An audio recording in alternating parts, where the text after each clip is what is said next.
A mí me encanta el Evangelio de Juan. Tiene pasajes muy profundos y muy hermosos también. Y el capítulo 4 del Evangelio de Juan es bastante extenso, 54 versículos, y su gran mayoría está dedicado al encuentro del Señor Jesucristo con la mujer samaritana. Este encuentro va marcando lo que en música se conoce como un crescendo, se traduciría como un creciendo, es decir, va de menor a mayor hasta que llega a una cima, a un clímax. En este capítulo 4 el Señor le empieza a mostrar en revelación varias cosas a una mujer que era religiosa, que más o menos conocía ciertas cosas de los judíos y los samaritanos tenían el mismo origen y practicaban algunas cosas en común, pero los samaritanos se habían apartado en falsa doctrina. Entonces el Señor coge a una mujer que está en apostasía del judaísmo y empieza a mostrarle cosas muy importantes, revelaciones muy profundas, hasta que llega al versículo 24, que es la cúspide de la enseñanza. Este pasaje es sencillo en apariencia, pero algo enigmático, pues el significado pleno no nos queda claro a la primera lectura. Solo con el tiempo, en el caminar cristiano, es que se va desvelando el significado profundo de la enseñanza del Señor. Parece teología pura, pero son verdades prácticas para estos tiempos difíciles, para los tiempos que estamos viviendo, para los últimos días antes de la venida del Señor por su iglesia. Es la enseñanza de la adoración, que es una de las grandes herramientas de la vida cristiana y tal vez también una de las más desconocidas. Por eso hoy vamos a centrarnos en el versículo 24 del capítulo 4 del Evangelio de Juan, donde nos dice el Señor: Dios es espíritu, y es necesario que los que le adoren en espíritu y en verdad. Decía que parece un poco teológico porque vamos a estudiar tres palabras. Es necesario que le adoren, vamos a estudiar la primera, la adoración, en espíritu la segunda y en verdad la tercera, para comprender la importancia de la adoración. ¿Qué es la adoración? Es el reconocimiento que se le hace a Dios por ser quien es. Es decir, cuando yo estoy en mi comunión con Dios, viendo a mi Creador, al Señor, al Todopoderoso, a mi Salvador, a mi Padre Celestial, y lo estoy nombrando como tal, reconociéndole y dándole gracias por eso que ha hecho a través de todos esos atributos, entonces estoy adorándolo. Porque también estoy reconociendo todo lo que Él hace en aquellos que le adoran. Quiero repetir una cosa: si este es el clímax, el versículo máximo que el Señor Jesucristo le enseñó a la mujer samaritana para que quedara en la Escritura, obviamente implica que un capítulo tan extenso signifique que hay una enseñanza muy grande para nosotros. Quizás no hemos aprendido a adorar como debe ser. El Salmo 95, 1 al versículo 7 nos enseña varias cosas. Versículo 1: vengan, cantemos con gozo al Señor, aclamemos con júbilo a la roca de nuestra salvación. Va a tocar un tema que es un poquito aburrido, pastor. No, hermanos, no es aburrido. Vamos a descubrir que esto es aburrido para la carne, pero para el espíritu es fuente de una tremenda exaltación, producida aquí como dice, cantemos con gozo y aclamemos con júbilo a la roca de nuestra salvación.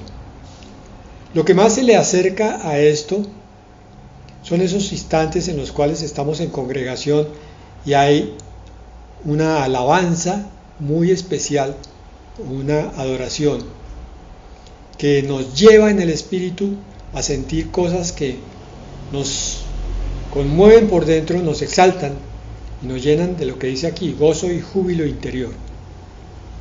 Pero no caigamos en el error de pensar que esos solamente son instantes de una reunión en la iglesia, de un culto.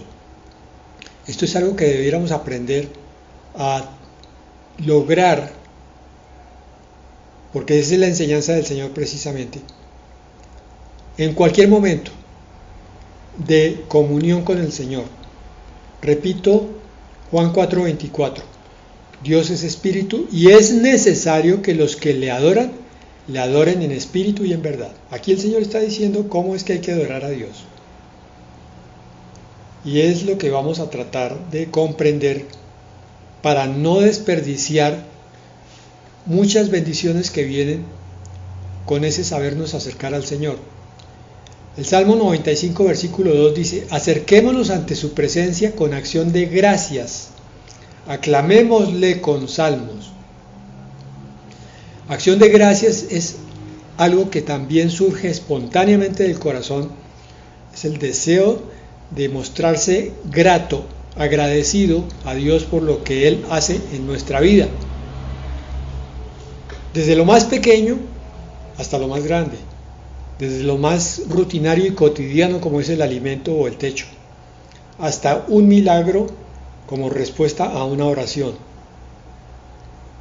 Y precisamente el Señor usa las cosas pequeñas y las cosas grandes para enseñarnos a adorarlo.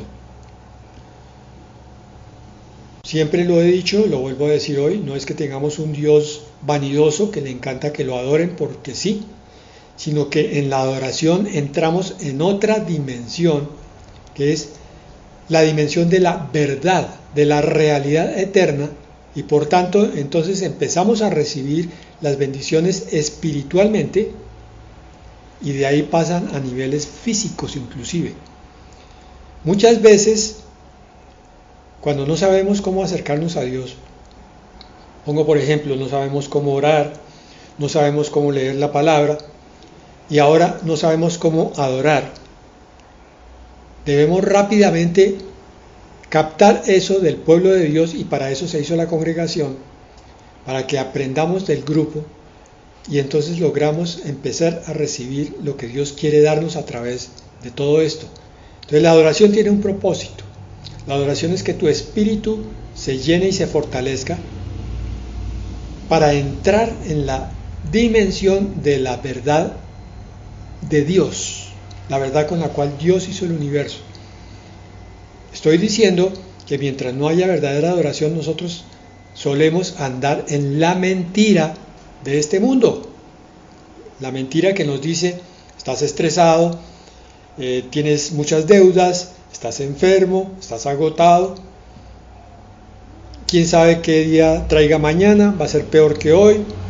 Toda esa forma de pensar negativa es lo que el diablo quiere mantener en nosotros, porque él sabe que si mi mente, mi alma está de acuerdo con sus mentiras, entonces mi vida no va a recibir bendición. Él sabe que si yo me salgo de esa cárcel de visión negativa y empiezo a hablar la verdad de Dios, entonces mi vida va a ser bendecida y voy ya no más a querer andar en sus dominios, sino entrar en la libertad del reino de Dios. El Salmo 95 nos está enseñando varias cosas, que en la alabanza, en la adoración hay gozo y hay júbilo, y que debemos llegar con acción de gracias. Pero insisto, los ojos se abren en la medida en que empezamos a ver que Dios tiene el control de todas las cosas. Los ojos espirituales empiezan a reconocer que el alimento llega a nuestra mesa porque Dios así lo quiso. que no es una casualidad, que si oramos y teníamos un dolor y de pronto se nos quitó, fue que Dios oyó una oración y la respondió. No es casualidad, no es simplemente la tableta que me tomé para el dolor, porque si Dios tiene el control de todas las cosas ocurren por el control de Dios. Versículo 3, y es lo que nos va a explicar ahora el Salmo 95. Porque, abran los ojos, porque el Señor es Dios grande, Rey grande sobre todos los dioses. En su mano están las profundidades de la tierra, suyas son las alturas de los montes. Suyo es el mar, pues Él lo hizo, y sus manos formaron la tierra seca. El Salmo 95 nos dijo hasta aquí, entonces, que este es el Dios que controla todas las cosas, porque de Él son suyas. Y por tanto, como Dios tiene plena autoridad y pleno manejo de cada cosa que Él creó. El cristiano empieza a crecer cuando empieza a aceptar esta gran verdad. Dios es soberano sobre todas sus cosas. Sí, amén, Señor. Entonces, mi oración puede ser no solo oída, porque siempre lo es, sino contestada, y cuando llega esa respuesta, entonces yo me gozo en la presencia de Dios, comprendiendo que Él me miró, aún no siendo nada, por gracia, me oyó por misericordia y me respondió por amor. Salmo 95:6 dice: vengan, adoremos y postrémonos, arrodillémonos delante del Señor nuestro Hacedor. Esta es la humillación del corazón sabio y comprendido. Aquí el creyente ve la grandeza inconmensurable de Dios y lo único que siente es el deseo de caer hasta el suelo en reconocimiento de esa majestad. Y el versículo 7, porque Él es nuestro Dios, o sea, nuestro Señor, nuestro dueño. Nosotros somos el pueblo de su prado y las ovejas de su mano. Es un salmo hermoso para decirnos que Dios está en todas las cosas y que cuando empecemos a mirar las cosas con la sabiduría de la palabra de Dios y del Espíritu Santo, empezamos a ver claramente a Dios en todas las cosas. Entonces, lo que nos queda es adorar, reconociéndolo. Aquí se presupone, claro, que el adorador cristiano en el nuevo pacto tiene una relación especial y cercana con Dios. Quiero decir, el cristiano que no se ha acercado de corazón a Dios, que todavía tiene un corazón religioso, no podrá adorar como el Señor pide en Juan 4:24. La adoración tenemos que entenderla en las dos etapas, en el antes y en el ahora. En el Antiguo Testamento, los adoradores no podían entrar en el santuario. Ten en cuenta esto: si tú hubieras nacido hace 3000 años, tendrías que adorar de una forma distinta a como nos la enseña el Señor Jesucristo en Juan 4:24. Solamente podían entrar en el patio exterior. Los sacerdotes y los que llevaban la ofrenda solo podían llegar hasta el lugar de sacrificio. Pero el Señor iba a hacer algo muy grande que iba a marcar una diferencia entre el pueblo de Israel y la iglesia. Todo eso ha cambiado. La redención se cumplió y entonces se rasgó el velo. ¿Recuerdan ustedes ese pasaje? Como símbolo de que Dios ha abierto el acceso a Él de par en par. Y que los adoradores ahora son sacerdotes con acceso al lugar santísimo. Lo dice Hebreos 4:16. Acerquémonos pues con confianza al trono de la gracia, para que alcancemos misericordia y hallemos gracia para el oportuno socorro. Cuando tú tengas una dificultad, no tienes que andar pidiendo quién va a orar por mí, Sí, claro, lo puedes hacer. Los demás hermanos y el pastor te van a ayudar en oración, pero tú puedes acercarte con confianza al trono celestial, al trono de la gracia, dice Hebreos 4:16, para que tengas el oportuno socorro de tu necesidad. La misericordia derramada sobre ti. Señor, esta necesidad, Padre, la pongo delante de ti, necesito tu respuesta, por favor, Señor, por tu misericordia. Bueno, pónganse por favor en el lugar de los israelitas, que venían de muy lejos, 100 kilómetros, caminando, o quizás como con mucha suerte a lomo de burro, en viaje de 2 o 3 días desde la frontera de Israel hasta el centro donde estaba el templo, y traían el sacrificio y no podían entrar sino hasta determinado lugar. ¿Por qué no podían entrar? Porque el pecado no había sido redimido por la muerte en la cruz del Hijo de Dios. Una vez que Él es crucificado y cierra sus ojos para entrar en el reino celestial, se rompe ese velo que separaba el lugar santísimo del lugar santo. Físicamente, para simbolizar que ahora ya no hay separación entre el lugar donde mora Dios y donde está el sacerdote. Y como ahora somos reyes y sacerdotes, podemos entrar confiadamente al trono de la gracia. Ahora Dios ha revelado su amor como Padre y nos ha dado el Espíritu Santo para que nos ayude a llegar allá. Y hago un alto ahí. Entonces vean el desperdicio que hemos tenido durante mucho tiempo, no entendiendo bien cómo es la adoración que Dios quiere.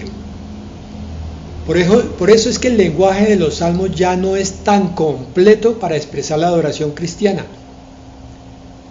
debido a lo íntimo de la relación entre el Padre Celestial y sus hijos, por virtud de la muerte en la cruz. Estamos en un estado, en un pacto mucho mejor que el de los israelitas. Así que no desperdiciemos esa enseñanza que nos da el Señor. Es necesario que le adoremos en espíritu y en verdad. Inclusive, mis hermanos, en el milenio el pueblo no tendrá acceso como lo tenemos nosotros. Sí, ellos irán a Jerusalén otra vez a adorar, pero no con la confianza que tenemos nosotros como hijos de Dios, como esposa del Cordero. Eso regresa un poco, aunque mucho más perfeccionado y más espiritualizado, el milenio, a lo que era la relación de Dios con los israelitas. Un poquito de lejos. Así que siéntete bendecido. Estás en una época y en una dispensación grandiosa, gloriosa y llena de gracia.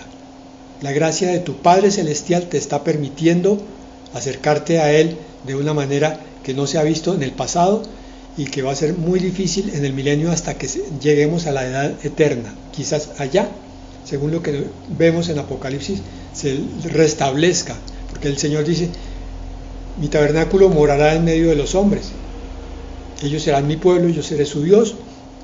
Allí otra vez se establece la comunión ideal del Edén. Entonces, en resumen de lo que estoy diciendo, una relación perfecta en el paraíso, perfecta en la iglesia y perfecta en la eternidad. A los israelitas no les fue dado lo mismo que a nosotros, y al milenio tampoco. Entonces, esforcémonos, hermanos. Por eso dice Romanos 5:11, no solo esto, sino que nos gloriamos en Dios por medio de nuestro Señor Jesucristo, mediante quien hemos recibido ahora la reconciliación. ¡Qué bendición es que el Señor haya venido a nuestras vidas! Bueno, estudiamos con eso lo que es la adoración, y repaso aquí: la adoración es el reconocimiento que se le hace a Dios por quién es Él y por lo que hace. ¿Por qué dice en espíritu el Señor? Adorar en espíritu significa reverenciar de acuerdo con la verdadera naturaleza de Dios. Es decir, yo no puedo adorar de cualquier manera. ¿Por qué? Porque es que Dios está en una realidad muy diferente a la mía. Si yo trato de adorar en mi realidad, no logro llegar hasta allá. Entonces tengo que buscar la naturaleza espiritual de Dios y yo tratar de estar en la misma naturaleza para que haya comunión. ¿Cómo se logra eso? ¿Con mis esfuerzos? No. A través del Espíritu Santo de Dios, con quien tengo comunión. Esta adoración en espíritu, quizá la entendamos más cuando la vemos en contraste con la adoración religiosa, que es adoración consistente en ceremonias, en ritos, con la religiosidad de la carne y sujeta a emociones. Por eso es que hay que tener tanto cuidado cuando dice es que se me eriza la piel porque el Señor está aquí. Cuidado, porque es probable que sí esté, pero también es probable que sean tus emociones solamente en la carne las que te están llevando a una adoración religiosa y carnal. ¿Y por qué lo haces así? Porque lo ves en los vecinos. Todos los vecinos levantan manos, entonces tú tienes que levantar manos, todos aplauden, todos dicen aleluya, tú haces lo mismo. Y todos dicen, uy, sentí un calor, entonces yo tengo que decir, también sentí un calor. Esas emociones son de la carne. Espiritual es lo que designa a un yo inmaterial, invisible, en mis relaciones especiales con lo sobrenatural. Tengo que entender que cuando el Señor vino a mi vida tengo dos naturalezas, una naturaleza humana, que son sensaciones corporales, pensamiento, intelecto, sentimientos y emociones en el alma, y hasta ahí pare de contar, pero que tengo un yo que tiene la naturaleza divina, que es mi espíritu, que es la parte que se puede comunicar, comprender, aceptar y anhelar las cosas de Dios. Lo repito en claridad, yo tengo que saber diferenciar la parte espiritual mía de la parte carnal. Tengo que acercarme a Dios en mi parte espiritual,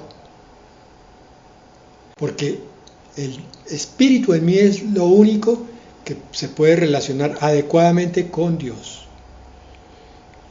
Y ahí, vuelvo a insistir, tenemos que excluir todos los aspectos corporales, emocionales e intelectuales. Yo no puedo acercarme a adorar a Dios con la razón, ni con las sensaciones. Es en un estado que define Romanos 8:5. Porque los que viven conforme a la carne piensan en las cosas de la carne. Los que viven en este mundo pensando en conseguir cosas de este mundo, pues sus pensamientos son de este mundo. Dinero, deleites, pasatiempos, envidias, celos, amargura, estrés, todo eso es de la carne. Pero continúa Romanos 8:5, pero los que viven conforme al Espíritu, en las cosas del Espíritu. Está diciendo que piensan, pero no usa la palabra exactamente porque no es con la mente que se piensan las cosas del Espíritu. Se perciben con el Espíritu del hombre. Los que viven conforme al Espíritu con E mayúscula, perciben las cosas del Espíritu con E mayúscula, con el Espíritu con E minúscula. ¿Y cómo es eso?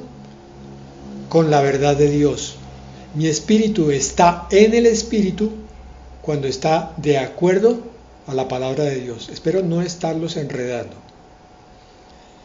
Es la única forma, ya lo veremos, de estar en la verdad, porque la verdad solamente la tiene Dios. Entonces mi adoración espiritual tiene que ser conforme a como dice la palabra, no como dicen los hombres.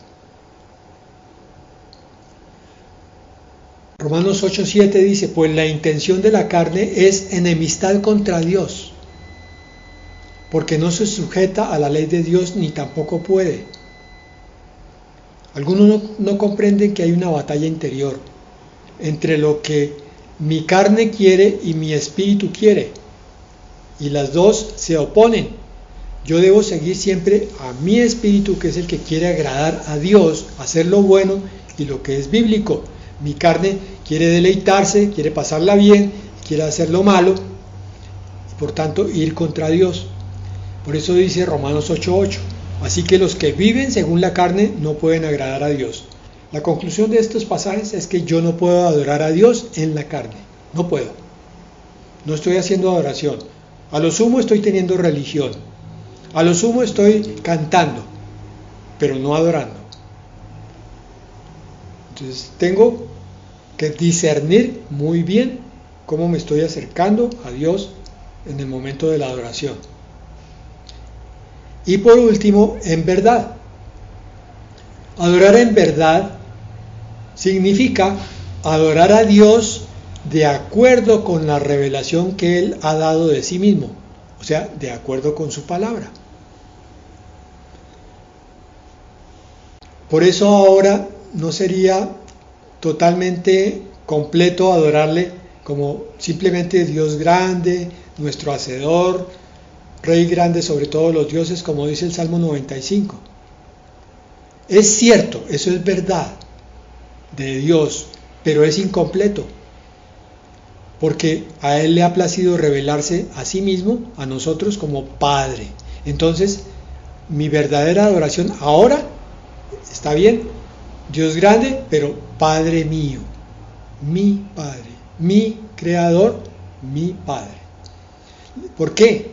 Porque es que la conciencia de ese amor de padre a hijo y de hijo a padre es la fuente de la que surge nuestra verdadera adoración como cristianos.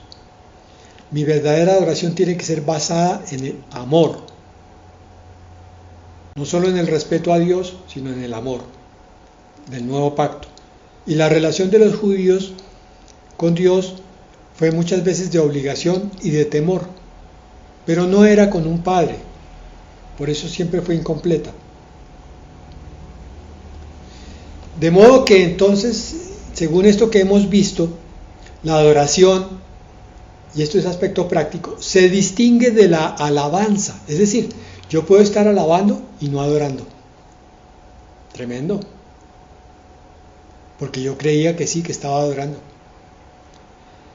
La adoración también se distingue de la acción de gracias. Pero la adoración debería incluir la alabanza y las gracias. Todo junto en oración, todo junto en entrega, en reconocimiento de Dios, significaría una adoración completa y más perfecta, porque es del nuevo pacto. Ya es el homenaje tributado por el amor, conducido por el Espíritu Santo. Entonces, en resumen, la verdad es la conformidad entre lo que es y lo que se dice. Cuando yo estoy adorando en verdad, es que lo que estoy diciendo es lo que corresponde a lo que estoy sintiendo en mi corazón y en mi espíritu hacia Dios. Por eso la adoración tendría que ser limpia, pura, sin pecado.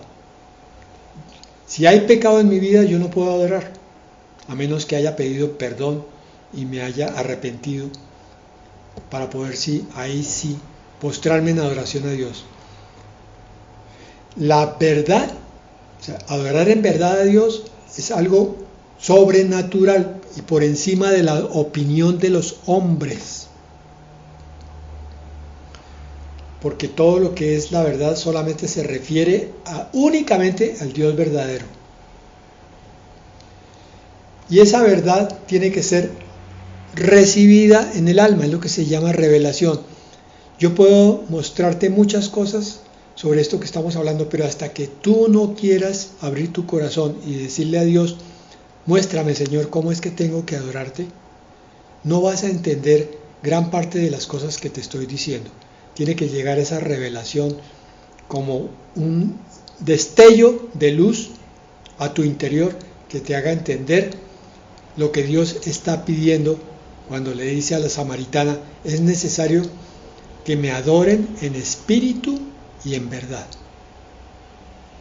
Entonces, transcribiendo este versículo, lo repito, Juan 4:24, Dios es espíritu y es necesario que los que le adoren en espíritu y en verdad. Podríamos decirlo entonces de esta manera. Primero, Dios, por su naturaleza, busca corazones dispuestos a aprender y a crecer en reconocerlo y reverenciarlo. Esa es la adoración. Es necesario que los que le adoran, corazones dispuestos a aprender cómo adorarlo, cómo reconocerlo, cómo reverenciarlo. En espíritu, porque no es de cualquier manera, sino desarrollando esa parte del ser que cree y presiente la realidad espiritual. Es decir, hay una parte en ti, más allá de lo que una predicación te puede enseñar, más allá de lo que la lectura de la Escritura te puede mostrar, que es revelado cuando tú estás en comunión con Dios, donde entiendes lo que es andar en el Espíritu. ¿Cómo le puedes pedir a un hombre en la carne que te enseñe sobre lo que es en el Espíritu cuando es algo que nadie ha sentido precisamente aquí en este mundo terrenal? Hasta que viene la revelación del Espíritu. Por consiguiente, la adoración también es en verdad porque es de acuerdo a la verdad enseñada en revelación y sobre todo en completa sinceridad. Entonces, como ves, una verdad tan sencilla que el Señor le mostró a una mujer todavía no ha sido comprendida por la mayoría del mundo cristiano. Y entonces los hombres hemos construido una serie de cosas creyendo que estamos adorando a Dios. Termino con esto. Es necesario que tú mires este versículo, lo escudriñes, lo medites y lo pongas en oración delante del Señor, pidiéndole que Él te muestre cómo es que Dios quiere que le adoremos. Y vas a descubrir inmensos secretos, cosas grandes y ocultas que no conocíamos. Amén y amén.